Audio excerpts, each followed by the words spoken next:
Sejam bem-vindos a mais um vídeo desse canal Ariane Soares, nessa série de vídeos sobre teologia. E como prometido no último vídeo, nesse vídeo aqui de hoje nós vamos iniciar o assunto soteriologia. Esse é um dos assuntos mais extensos dentro da teologia, então nós provavelmente vamos ficar alguns vídeos a mais estudando sobre esse assunto. Soteriologia nada mais é do que o estudo da doutrina da salvação. E dentro desse tema, nós englobamos predestinação e livre-arbítrio, arrependimento, justificação, perdão, regeneração, adoção e santificação.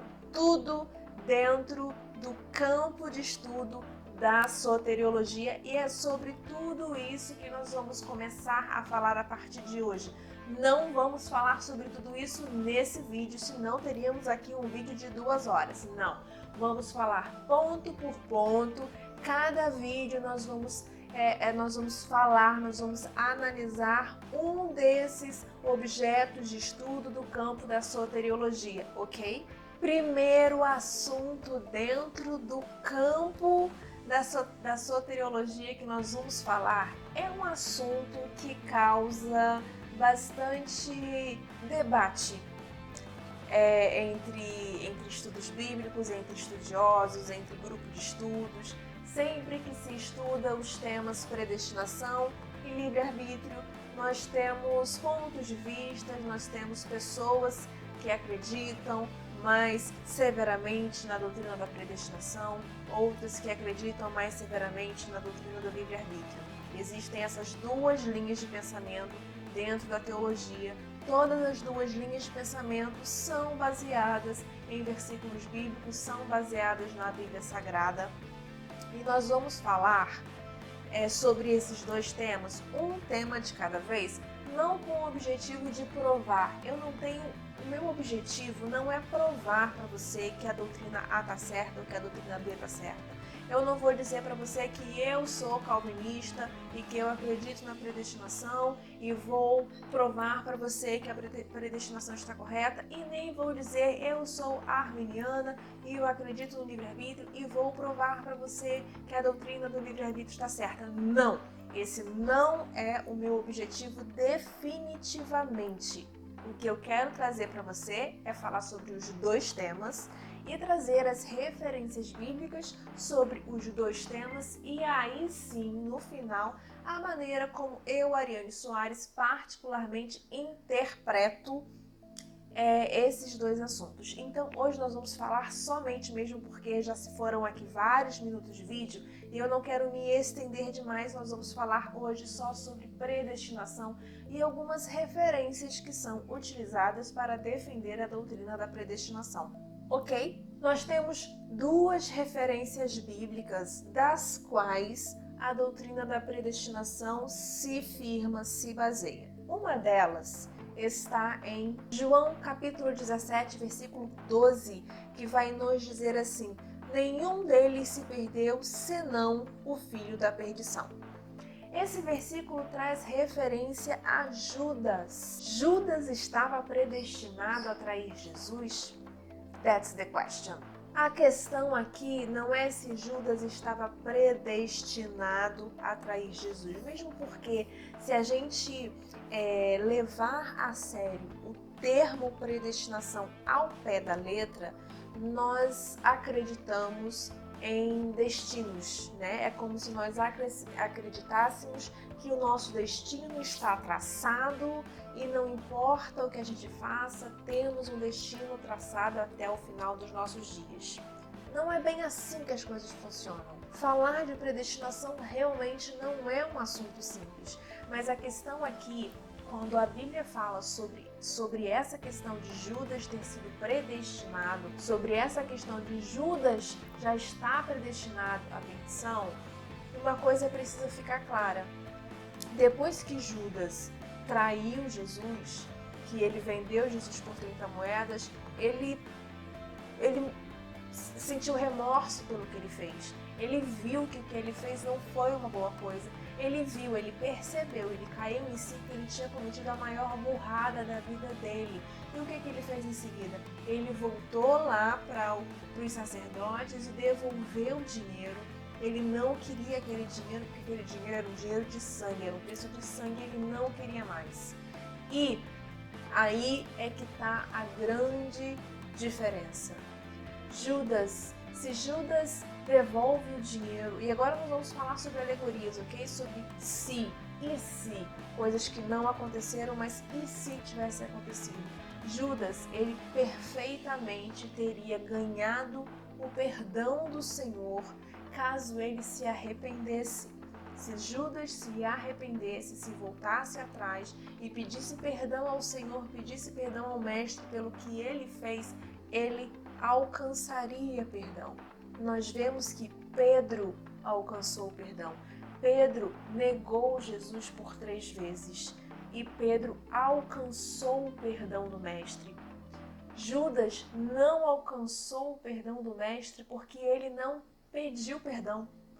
Ele sentiu remorso, mas ele não se arrependeu, não voltou atrás e não pediu perdão. Ele tirou a própria vida. Ele sentiu remorso pelo que ele fez e ele tirou a própria vida. Ele foi condenado não por ter traído ao Senhor, ele foi condenado por ter tirado a própria vida. Outra história que também traz referência sobre a questão da predestinação é a história das pragas no Egito, quando Deus fala para Moisés que ia endurecer o coração de Faraó. O coração de Faraó estava predestinado a ser duro, predestinado a ser cruel, predestinado a ser impiedoso. Ou seja, se Faraó já estava predestinado a ser cruel, como é que poderia acontecer de outra forma?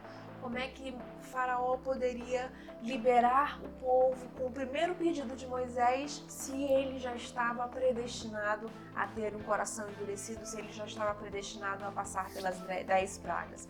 Como é que é essa questão? Se a Bíblia fala, a Bíblia traz esse assunto, se a Bíblia traz essa referência. A questão é o seguinte, é aquilo que eu acredito dentro da predestinação. Deus, ele conhece o nosso coração. Deus conhece as intenções do nosso coração. Ele sabe, diante de qualquer circunstância que você passar, ele sabe qual é a inclinação do seu coração para tomar decisões. Ele sabe, diante de qualquer circunstância, qual é a inclinação do seu coração para tomar aquela decisão. Ele conhece, ele nos conhece por dentro, ele conhece o nosso coração, ele conhece nossas intenções e ele sabe que atitude tomamos diante de determinada circunstância. Ele sabe que atitude nós vamos tomar porque ele conhece quem nós somos. Ele sabe como a gente pensa, ele é onisciente. Nós já falamos sobre onisciência aqui nesse canal. Deus é onisciente, ele sabe de todas as coisas, ele sabe como a gente pensa e ele sabe como a gente vai agir diante de determinada situação. Deus sabia como Judas iria agir diante daquela situação de 30 moedas sendo oferecidas a ele. Deus sabia como Faraó ia agir diante daquela situação em que Moisés pedia para que Faraó libertasse os seus milhões de escravos. Deus sabia qual era a inclinação de Faraó. Então ele sabia o que Faraó ia fazer porque ele conhecia o coração de Faraó. Deus sabia o que Judas ia fazer porque ele conhecia o coração de Judas. Deus conhece o nosso coração e ele sabe como nós vamos agir. Esse é o ponto da predestinação em que eu acredito quando se trata da onisciência de Deus. Ele sabe como é o meu coração, ele sabe que eu vou passar por determinada situação e ele sabe como eu vou agir em determinada situação. Não porque ele determinou que tal coisa fosse feita, mas porque ele conhece quem eu sou, ele conhece quem você é, ele conhecia Judas, ele conhecia Faraó. Então, conhecendo o coração de Judas, conhecendo o coração de Faraó, Deus anteviu como eles agiriam. Deus sabia como Faraó ia. Deus sabia qual era a inclinação de Faraó e sabia como Faraó ia agir diante daquela situação, e ele previu isso para Moisés. Deus sabia como era o coração de Judas, Deus sabia como ele ia agir diante daquela situação, então ele previu que aquela situação aconteceria pela onisciência. Então, sim, predestinação está completamente dentro da doutrina bíblica a partir do momento em que Deus é onisciente de todas as coisas. Ele sabe todas as coisas, ele sabe todos os meus pensamentos, ele sabe todas as intenções do meu coração, as intenções boas, as intenções ruins, ele sabe até as intenções que eu quero me enganar. Quando eu estou pensando uma coisa, mas na verdade estou querendo outra, Deus sabe. Deus entende esse emaranhado que é a nossa cabeça. Deus entende esse emaranhado de sentimentos, emoções e sensações e atitudes que é o nosso coração. Ele entende perfeitamente como a gente funciona por dentro. Ele entende perfeitamente nossas ações, nossas atitudes, nossos pensamentos. Ele conhece você, ele me conhece, ele sabe como a gente vai agir diante de determinada situação. Então, dentro da onisciência de Deus, sim, nós estamos predestinados a agir de acordo com a inclinação do nosso coração. É por isso que precisamos pedir a Deus que tome conta do nosso coração, que transforme o nosso coração, que possamos ter sempre um coração quebrantado, para agir sempre de acordo com o coração de Deus. Amém, meus amados? Estamos aqui falando sobre predestinação nesse vídeo, sim. Encerramos por aqui o assunto, porque eu posso ficar por horas falando sobre isso, mas nós vamos encerrar aqui. Eu aguardo vocês no próximo vídeo, quando nós vamos falar sobre livre-arbítrio. Primeiro tema do assunto: soteriologia, predestinação. Tema do próximo vídeo: livre-arbítrio. Não esquece de se inscrever no canal, de ativar as notificações, de debater esse assunto com seus amigos de estudo, com sua célula, com os seus grupos, e nos vemos no próximo vídeo. Beijo!